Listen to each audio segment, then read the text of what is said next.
அனைவருக்கும் வணக்கம். நம்ம இந்த வீடியோ பகுதியில யூனிட் 5 சோசியல் மூவ்மெண்ட்ஸ் பத்தி நம்ம பார்க்க போறோம். ஏற்கனவே நீங்க சோசியல் மூவ்மெண்ட்ஸ் அப்படின்னா நம்ம இந்தியன் நேஷனல் மூவ்மெண்ட்டை நீங்க ஏற்கனவே படிச்சிருக்கலாம். அதுல நிறைய ரீஃபார்ம் மூவ்மெண்ட்ஸ் எல்லாம் படிச்சிருப்பீங்க.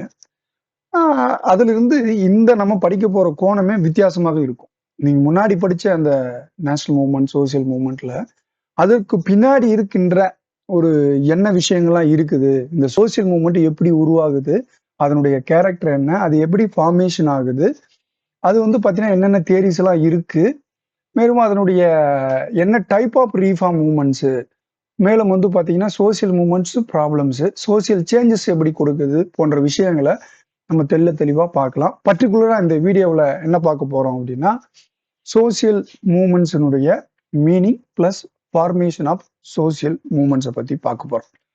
ஸோ சோசியல் மூவ்மெண்ட்ஸ் அப்படின்னு எடுத்துக்கிட்டாவே பொதுவா என்னதுன்னா, மக்கள் கலெக்டிவ் பிஹேவியரை காட்டுவாங்க அப்படின்னு பார்க்குறோம். ஸோ கலெக்டிவ் பிஹேவியர் எதுக்கு கலெக்டிவ் பிஹேவியர் அப்படின்னா அவங்களுடைய தற்போது இருக்கிற சோசியல் கண்டிஷன், தற்போது இருக்கின்ற நிலைமை, சோசியல் கண்டிஷன் இல்ல சோசியல் ஆர்டர், சோசியல் கண்டிஷன் சொல்றத விட சோசியல் ஆர்டர். ஸோ பார்த்தீங்க அப்படின்னா சோசியல் ஆர்டர்னு சொன்னோம்னா இன்னும் ஒரு கரெக்டான ஆப்டான வார்த்தையாக இருக்கும். அதுல இருந்து அவங்க என்ன பண்ணுவாங்க, டிஸ்கம்போர்ட் அதுல டிஸ்கம்போர்ட் ஃபீல் பண்ணல, இல்ல டிஸ்சாட்டிஸ்பேக்ஷன் இருக்கும், டிஸ்சாட்டிஸ்பிகேஷன் இல்ல அன்ஹாப்பி இருக்கும். So they want to change. என்ன சேஞ்ச் எதிர்பார்க்குறாங்க அப்படின்னா, அந்த பிரச்சனைகள் இருந்து சேஞ்ச் பண்ணணும் அப்படின்னு சொல்லிட்டு ஒரு நிலைமையை கொண்டு வருவாங்க. அதுக்கு என்ன ஆகும் அப்படின்னா, எல்லாருமே ஒரு கூட்டு முயற்சியாக ஈடுபடுவார்கள். கலெக்டிவ் கண்டினியூ என்னது சேஞ்சஸ், கலெக்டிவ் கண்டினியூ சேஞ்ச், இதுதான் இவங்களுடைய மோட்டிவா இருக்கும். ஸோ தனியா ஒரு ஆளால பண்ண முடியுமா? இண்டிவிஜுவல்லாம் கிடையாது, ஒரு குரூப்பா தான் பண்ண முடியும். ஸோ குரூப்பா தான் பண்ண முடியும்.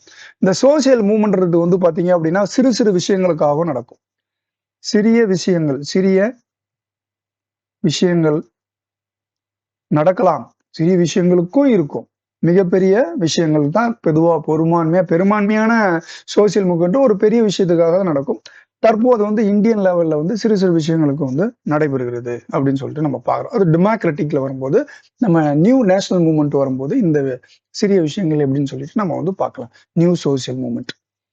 ஸோ இந்த நம்ம சோசியல் மூவ்மெண்ட் எப்போ வந்தது அப்படின்னா, அந்த பொதுவான ஒரு சோசியல் மூவ்மெண்ட் அப்படின்னா நம்ம old social movement, new social movement அப்படின்னு சொல்லுவோம்.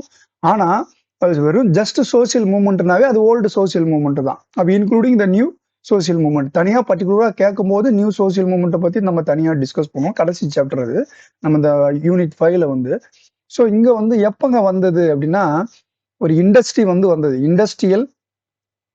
இண்டஸ்ட்ரியல் ஏஜ்ல தான் பாத்தீங்க அப்படின்னா இந்த சோசியல் மூவ்மெண்ட் வருது. ஸோ இண்டஸ்ட்ரியல் மூவ்மெண்ட் என்னங்க,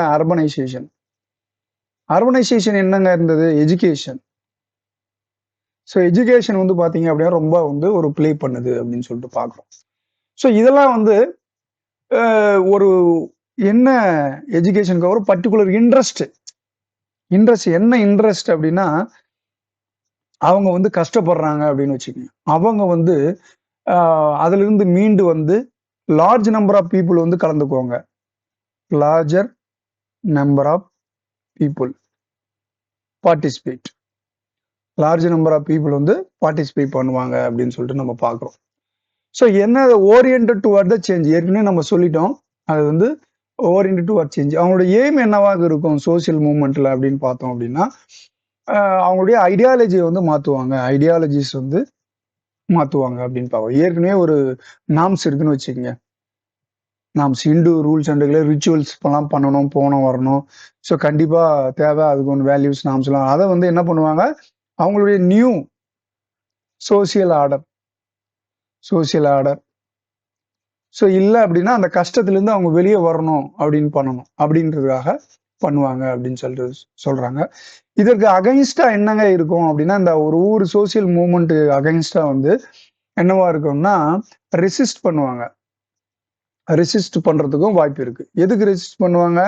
ஏற்கனவே இருக்கிற வந்து சேஞ்சஸ்க்கு வந்து ரெசிஸ்ட் பண்ணவும் சொல்லுவாங்க. இல்லைன்னா சோசியல் சேஞ்சஸ் வந்து நடக்குது, அதாவது வேற ஏதாவது ஒரு கவர்மெண்ட் வந்து ஒரு விஷயத்த வந்து மாத்துறாங்க அப்படின்னா ஏற்கனவே இருக்கிறத வந்து மாற்றக்கூடாதுன்னு சொல்லிட்டு அதுக்கும் ரெசிஸ்ட் பண்ணி சோசியல் சேஞ்சஸை வந்து ஸ்டேட்டஸ் கோவா வந்து மெயின்டைன் பண்ணணும், ஏற்கனவே இருக்குது இருக்கணும் அப்படின்றதுக்காகவும் சோசியல் மூவ்மெண்ட் வந்து நடக்கும். ஏற்கனவே அது வந்து அகைன்ஸ்டாகவும் நடக்கும். ஏற்கனவே சேஞ்ச் பண்றாங்க அப்படின்னா அது அகைன்ஸ்டாகவும் சோசியல் மூவ்மெண்ட் நடக்கும். இல்லை மாத்துறாங்க அப்படின்னா அதுக்கு என்ன பண்ணுவாங்க, நம்ம மக்கள் வந்து போராடுவாங்க, இருக்கிறது இருக்கட்டும் அப்படின்றதுக்காகவும் நம்ம நிறைய ஸோ டிஃபென்சிவ் அண்ட் வந்து கவுண்டர் டிஃபென்சிவ் நடக்கும். ஸோ ரீஸ்டோரேட்டிவும் நடக்கும் அப்படின்னு சொல்லிட்டு நம்ம பார்க்குறோம். ஸோ இதுலேருந்து நம்ம என்ன தெரிஞ்சுக்கிறோம் அப்படின்னா, ஒரு ஏற்கனவே ஒரு விஷயத்தை சோசியல்ல இருக்கு அப்படின்னா அதை மாற்றிக்கொள்வதற்கு இல்லை மாற்றப்பட்டதற்கு வந்து பார்த்தீங்க அப்படின்னா ஒரு ஆர்கனைசேஷனல் செட்டப் தான். ஒரு ஆர்கனைசேஷன் செட்டப் இருந்தா மட்டும்தான் இந்த சோசியல் மூவ்மெண்ட் வந்து ஒர்க் ஆகும். சோசியல் மூவ்மெண்ட் ஒர்க் ஆகும். என்னென்னலாம் தேவை அப்படின்னா, பர்பஸ் நோக்கம் வந்து கண்டிப்பா தேவை. ஸோ பீப்புள் தேவை. ஸோ வந்து பீப்புள் கண்டிப்பா வந்து நிறைய பீப்புள் தேவை. ஸோ அவங்க வந்து பார்த்தீங்கன்னா அச்சீவ் கோல்ஸ் வந்து கண்டிப்பா வந்து அச்சீவ் பண்ணலாம். அப்பதான் அடுத்தடுத்த லெவலுக்கு வந்து போவாங்க. ஸோ அவங்க வந்து பார்த்தீங்க அப்படின்னா டெக்னிக் இருக்கும். என்ன டெக்னிக்? பீஸ்ஃபுல்லா பண்றாங்களா இல்ல வயலண்டா பண்றாங்களா அப்படின்றதுதான் விஷயம். நம்மளே மாடரேட் படிச்சிருப்போம், மில்டன் நேஷனல் மூவ்மெண்ட்ல அதெல்லாம் படிச்சிருப்போம். ஸோ அதுலேயே வந்து பாத்தீங்க அப்படின்னா ஜனநாயக முறையில நடக்குதா, டெமோக்ராட்டிக்ல நடக்குதா, அன்டெமோக்ராட்டிக் நடக்குதா, ஜனநாயகம் மற்ற முறையில நடக்குதா போன்ற விஷயங்கள்லாம் ரொம்ப ரொம்ப முக்கியமானது அப்படின்னு சொல்றோம் பார்க்குறோம். ஸோ வந்து ரிசல்ட் எப்படி இருக்கும் அப்படின்னா சக்சஸாகவும் இருக்கலாம், ஃபெயிலியராகவும் இருக்கலாம். கண்டிப்பா வந்து இது சக்சஸ் அப்படிலாம் கிடையாது. ஆனா ஜென்ரலா ஒரு பப்ளிக்கினுடைய அவேர்னஸை வந்து இது கிரியேட் பண்ணுதுன்ற ஒரு விஷயம் மட்டும்தான் இந்த சோசியல் மூவ்மெண்ட்ல நம்ம வந்து கண்டிப்பா வந்து தெரிஞ்சுக்கணும். ஸோ எப்பவுமே இந்த சோசியல் மூவ்மெண்ட் வந்து ஐடியாலஜியோட ஆர்கனைசேஷனல் செட்டப்போட இருக்கும் அப்படின்னு சொல்லிட்டு நம்ம பார்க்கணும். ஸோ இது வரைக்கும் நம்ம பார்த்தது சோசியாலஜினா அதோட மீனிங் தான். So collective action and oriented toward the social change என்பதுதான் சரியான இதை ஒரு டெஃபினிஷன்ஸா இருக்கும். ஸோ நிறைய பேர் நிறைய டெஃபினிஷன் சொல்லியிருக்கிறாங்க. அது நீங்க வந்து படிச்சு தெரிஞ்சுக்கங்க. நம்ம புக்ஸ் எல்லாம் போய் கொடுத்துருக்குறோம். ஸோ கலெக்டிவ்லி என்ன பண்ணுவாங்க, ப்ரொமோட் ரெசிஸ்ட் த சேஞ்சஸ், இல்லை organised effort to generate social changes, எல்லாம் டிரான்ஸ்ஃபார்ம் பண்றாங்க அப்படின்றது தான் பொதுவாக இருக்கிற விஷயங்கள். நம்ம எம்எஸ்ஆர் ராவ் அவர் என்ன ஒரு புக்கு வந்து ரொம்ப ரொம்ப ஃபேமஸ் ஆகும், எம்எஸ்ஏ ராவ். இவருடைய புக்ஸ் பேர் வந்து பார்த்தீங்கன்னா சோசியல் மூமெண்ட்ஸ் இன் இந்தியா. ரொம்ப ரொம்ப ஒரு நல்ல புக்கு. ஆக்சுவலாக இது வந்து கேட்கலாம், இந்த புக் எழுதினவர் யார் அப்படின்ற மாதிரியும் கேட்கலாம். நிறைய பேர் டெஃபினிஷன் சொல்லியிருக்கிறாங்க, அதெல்லாம் நீங்கள் பார்த்து படிச்சிங்க. டெஃபினிஷன் புக்ஸை கொடுத்துருக்கோம். ஸோ அதில் வந்து பார்த்து படிச்சிங்க. ஜஸ்ட் மீனிங்னா சேம் தான், எந்த டெஃபினிஷன் சொன்னாலும் மீனிங் சேம் தான். இது வந்து பார்த்தோம் அப்படின்னா நம்ம வந்து ஃபார்மேஷன் ஆஃப் சோசியல் மூவ்மெண்ட் ஃபுல்லாக பார்த்துட்டு இந்த வீடியோ பகுதியை முடிச்சுக்கலாம். இன்னும் நிறைய இருக்கு, இந்த சோசியல் மூவ்மெண்ட்ல நிறைய இருக்கு. So formation of social movement அப்படின்ற போது அது வந்து பார்த்தீங்க அப்படின்னா ஒரு 5 ஸ்டேஜா வந்து நடைபெறும் அப்படின்னு பார்க்குறோம். ஸோ 5 ஸ்டேஜா நடைபெறும். ஸோ அது 5 ஸ்டேஜஸ் இருக்குங்க. 5 ஸ்டேஜஸ். இதுல வந்து ஒரு முதல் ஸ்டேஜ் என்னன்னா, எதுவுமே ஒரு ஆரம்பம் ஒன்றும் தேவை அப்படின்னு பார்க்குறோம். ஸோ வந்து ப்ரிலிமினரி ஸ்டேஜ் அப்படின்னு சொல்லிட்டு பார்க்குறோம். ப்ரிலிமினரி ஸ்டேஜ் இது வந்து பார்த்தீங்கன்னா அன்ரெஸ்ட் ஸ்டேஜ் அப்படின்னு சொல்லுவோம். அன்ரெஸ்ட் ஸ்டேஜ் அப்படின்லாம். அடுத்து வந்து பார்த்தீங்கன்னா பாப்புலர் ஸ்டேஜ். ஒரு ப்ராப்ளம் ஆரம்பிக்குது, அதுக்கப்புறம் அதுதான் அன்ரெஸ்ட், மக்கள்லாம் யாரும் இருக்க மாட்டாங்க. பாப்புலர் ஸ்டேஜ்னு வரும்போது லீடர் வந்து வருவாங்க. ஸோ அது வந்து ரொம்ப ரொம்ப முக்கியமானது. அதுக்கப்புறம் பார்த்தீங்கன்னா ஃபார்மலைசேஷன் அப்படின்னா, ஆர்கனைசேஷனல் செட்டப்ல வந்துடும். ஒரு லீடர் அப்புறம் கட்சியாக இல்லை ஒரு பெரிய நேஷனல் மூவ்மெண்ட்டாக வந்து மாறிடும். ஐஎன்சியா மாறுது இல்லைங்களா, அந்த மாதிரி. அப்புறம் இன்ஸ்டிடியூஷனலைசேஷனா மாறிடுது. மாறுது. அப்புறம் வந்து டிசல்யூஷன் ஸ்டேஜ். இது வந்து பாத்தீங்கன்னா 1, 2, 3, 4, 5 ரொம்ப ரொம்ப முக்கியமானதுன்னு பாக்குறோம். ஸோ இதுல ஒவ்வொன்றுத்துக்கும் என்னன்னு சொல்லிட்டு நம்ம வந்து பார்க்கலாம். ஸோ இனிஷியல் ஸ்டேஜ் அதை வந்து பார்த்தோம் அப்படின்னா ப்ரிலிமினரி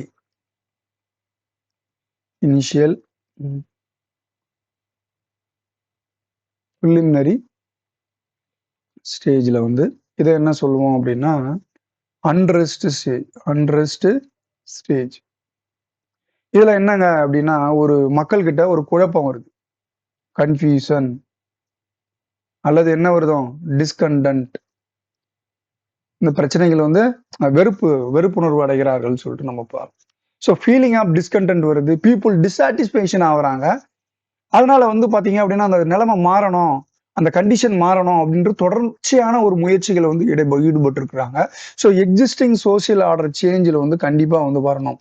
சோசியல் ஆர்டர் ஏதோ ஒரு கஷ்டத்துக்கு வந்து இருக்காங்க. அப்போ நம்ம வந்து என்ன பண்றோம், பிரிட்டிஷ் காலங்காலங்கத்துல முதல்ல இனிஷியல் ஸ்டேஜ்ல அங்கங்க என்ன ஆகுது, பிரச்சனைகள் வந்து வருது பாக்குறோம். நிறைய பேர் வந்து போராடுறாங்க. ஒரு ஐஎன்எம்மே நம்ம இது உதாரணத்துக்காக எடுத்துக்கொள்ளலாம் அப்படின்னு சொல்லிட்டு பாக்குறோம். இந்தியன் நேஷனல் மூவ்மெண்ட்டே வந்து இந்திய தேசிய பேர் இயக்கம். அதாவது பாத்தீங்க அப்படின்னா முதல்ல பிரிட்டிஷ்காரன் வந்து இங்க இந்தியாவில் வந்துட்டு கொஞ்சம் கொஞ்சமா அவங்களுடைய நாட்டினுடைய உரிமைகள்லாம் பறிக்கப்படுகும் போது அதற்கான ஒரு இனிஷியல் ஸ்டேஜ்ல வந்து நடைபெறுகின்ற ஒரு விஷயங்கள் அப்படின்னு சொல்லிட்டு பார்க்கிறோம். ஸோ அது வந்து கண்டினியூஸா ஆகும்போது தான் நெக்ஸ்ட் ஸ்டேஜ் வரும், பாப்புலர் ஸ்டேஜ் வந்து வராங்க. ஸோ வந்து சின்ன சின்ன பிரச்சனைகள் வந்து மக்கள் சகித்துக் கொள்கிறார்கள். அப்புறம் வந்து பிரச்சனைகள் வரும்போது என்னன்னா பாப்புலர் ஸ்டேஜ் அப்படின்னு சொல்லலாம். ஸோ உதாரணமா இங்க வந்து பாத்தீங்கன்னா லீடர்ஸ் வந்து எமர்ஜ் ஆவாங்க. ஸோ லீடர் எமர்ஜ் ஆவாங்க. அவங்களுடைய பிரச்சனைகள் என்னென்னலாம் பிரச்சனைகள் இருக்கோ அதெல்லாம் இந்த லீடர் வந்து நான் வந்து சால்வ் பண்றேன், நான் சொல்றதை கேளுங்க, நான் சொல்றதை வந்து நீங்க வந்து பண்ணீங்கன்னா கண்டிப்பாக அது வந்து நான் சால்வ் பண்ணலாம் அப்படின்னா அவருடைய சாரிஸ்மேட்டிக் கேரக்டர் வந்து பாத்தீங்கன்னா வெளிப்படும். அவரோட குவாலிட்டி வெளிப்படும். ரெவல்யூஷன்ஸ் வரும், டிஸ்கஷன் பண்ணுவாங்க, எப்படி ரீஃபார்ம் பண்றது பண்ணுவாங்க, அது எப்படி வந்து பாத்தீங்க அப்படின்னா மாற்றங்கள் கொண்டு வரணும், அந்த ப்ராப்ளத்தை எப்படி சால்வ் பண்ணணும்னு சொல்லிட்டு அவர் டிஸ்கஸ் பண்ணி அதற்கான மெசேஜை மக்கள் கிட்ட கொடுத்து மக்கள் எல்லாமே அவர் பின்னாடி வருவதற்கான முயற்சி இந்த பாப்புலர் ஸ்டேஜில் வந்து நடைபெறும். இரண்டாவது ஸ்டேஜில் வந்து நடக்கும்னு சொல்லிட்டு பார்க்கிறோம். அடுத்து வந்து அந்த லீடர் வந்து எமர்ஜ் ஆயிடுறாரு. கொஞ்ச நாள் போய்கிட்டே இருக்கு. நிறைய லீடர், சப் லீடர்ஸ் எல்லாம் வந்துகிட்டே இருக்காங்க. அது வந்து பாத்தீங்கன்னா மூணாவது ஸ்டேஜ். அது வந்து பாத்தீங்கன்னா ஃபார்மலைசேஷன் ஸ்டேஜ் அப்படின்னு சொல்லலாம், இல்ல ஆர்கனைசேஷனல் ஸ்டேஜ் அப்படின்னு சொல்லலாம். ஆர்கனைசேஷன் ஸோ ஆர்கனைசேஷனா வந்து உருவாகுது அப்படின்னு பாக்குறோம். ஒரு ஆர்கனைசேஷன் உருவாகுது, கட்சியாக மாறி விடுகிறது அப்படின்னு பாக்குறோம். லீடர் வந்து பாத்தீங்கன்னா ஒரு ஆர்கனைசேஷன் பேர் வச்சிடறாரு. அது வந்து பாத்தீங்கன்னா பேரை வச்சுட்டு அவருக்கு வந்து அதை லீட் பண்றாரு. நிறைய ப்ரோக்ராம்லாம் நிறைய ஷெட்யூல் பண்றாருன்னு பாக்குறோம். நிறைய அலைன்ஸ் வந்து கூட்டாக அலையன்ஸ் ஃபார்ம் பண்றாரு. ப்ரோக்ராம் வச்சு அலையன்ஸ் எல்லாம் நிறைய கூட் பண்றாங்க. நிறைய ஆர்கனைசேஷனை சேர்க்கிறாரு. நிறைய ஸ்ட்ராட்டஜியை கொண்டு வராங்க. பார்ட்டிஸ் எவால்வ் ஆகுது, ஐடியாலஜிக்கல் பிரச்சனைகள் வந்து உருவாகுது. அப்புறம் வந்து பாத்தீங்கன்னா கலெக்டிவ் ஆக்ஷன், அது வந்து பாத்தீங்க அப்படின்னா நிறைய லீடர்ஸ் வந்து வருவாங்க. ஸோ அதனால வந்து பாத்தீங்க அப்படின்னா ஒரு ஆர்கனைசேஷன் தேவைப்படும், அதுக்கு பேர் வச்சுட்டு அதுக்கு அடுத்த லெவலுக்கு மூவ் ஆவாங்க. ஒரு லீடர் பின்னாடி வருவாங்க, அதுக்கப்புறம் அது பேர் வைப்பாங்க, அது பெரிய ஆர்கனைசேஷனா வரும், நிறைய லீடர்ஸ் வந்து வர ஆரம்பிச்சிருவாங்கன்னு சொல்லிட்டு நம்ம பாக்குறோம். அடுத்து வந்து பாத்தீங்க அப்படின்னா இன்ஸ்டிடியூஷனலைசேஷன் அப்படின்னும் போது ஒரு விஷயம் வந்து சக்சஸ் ஆயிருது அப்படின்னா இன்ஸ்டிடியூஷனலைசேஷன்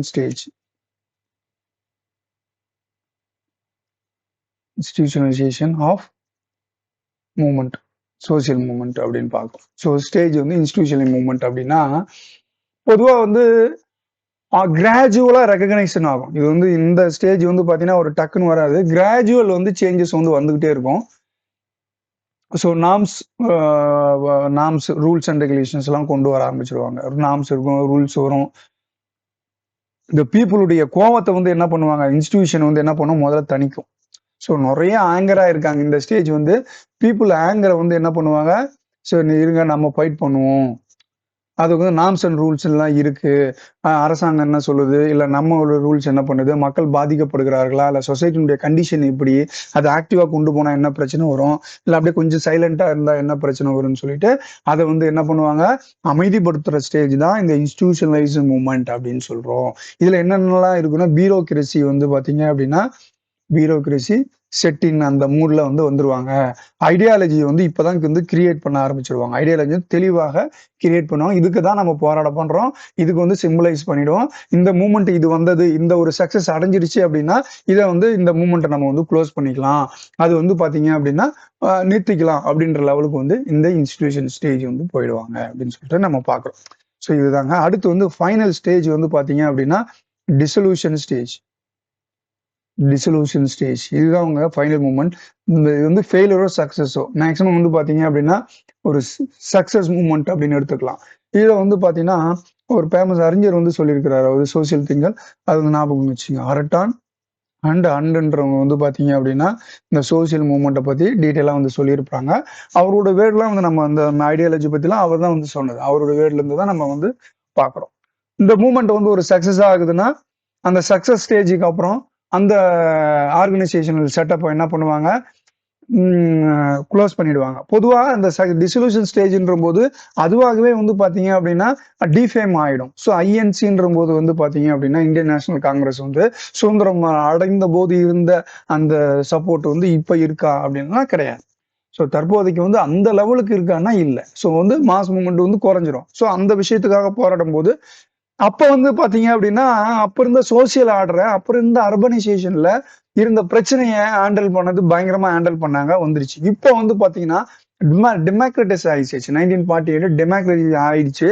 அதற்கப்புறம் அதனுடைய சோசியல் ப்ராப்ளம் வேற, சின்ன சின்ன ப்ராப்ளங்கள் வேற. ஒவ்வொரு ஏரியாவுல இருக்கிற ப்ராப்ளங்கள ஹேண்டில் பண்றக்கூடிய விஷயங்கள் வந்து மாறிக்கிட்டே இருக்கிற சூழ்நிலை. அந்தந்த ஏரியாவுல இருக்கிற ஒரு கட்சியோ, அந்தந்த ஏரியாவுல இருக்கிற ஒரு ஆளோ, குறிப்பா தமிழ்நாடு எடுத்துக்கிட்டா, அங்க இருக்கிற பிரச்சனைகள், வெஸ்ட் பெங்கால், அசாம் ஏரியாவுல ஸோ அங்க இருக்கிற பர்ட்டிகுலர் பார்ட்டிஸ், அங்க இருக்கிறவருடைய மைண்ட் செட்டுக்கு ஏத்த மாரி இந்த பிரச்சனைகள்லாம் வந்து மைக்ரேட் ஆயிடுச்சு. இது வந்து பாத்தீங்கன்னா, ஒரு லைஃப் சைக்கிள் அப்படின்னு சொல்லலாம்.